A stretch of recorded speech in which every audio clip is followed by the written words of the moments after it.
Hello students. We are going to talk about the second last part of the chapter where we are going to talk about equation of motions using graphical method.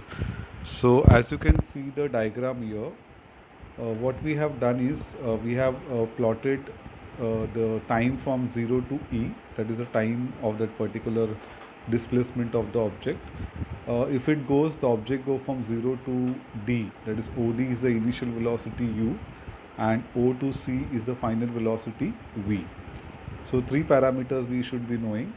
One is the time t, that is OE. The initial velocity from 0 to point D is u, and final velocity from 0 to C is velocity v.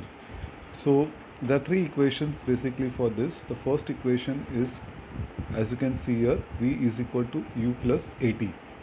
Now what is the terms we should understand first? U is the initial velocity, we know. V is the final velocity. A is the acceleration and t is the time. Now from the graph, initial velocity u is equal to OD and final velocity v is equal to OC. And time, as I said, OE is a time, that is small t. We know acceleration is change in velocity upon time, that is final velocity minus initial velocity upon time.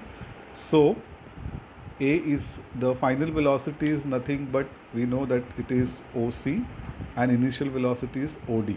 So what will be my A in this case? The A will be OC minus OD upon T.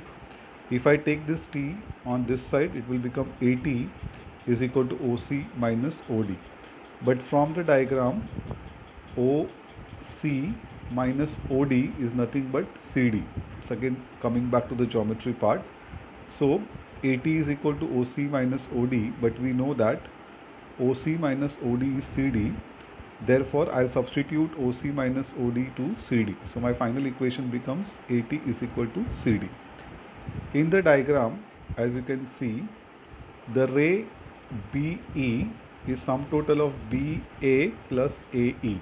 So coming down to the same point, in the graph, we know that BE is equal to AB plus AE. So V is equal to CD plus OD, because AB is equivalent to CD, it's a rectangle.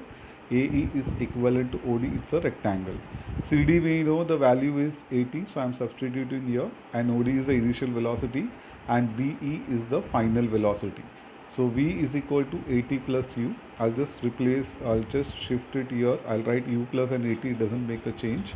So the first equation becomes V is equal to U plus AT, hence proved the relationship between velocity and the time. So this is the first equation of laws of motion of the Newton's, it's also called as Newton's first equation.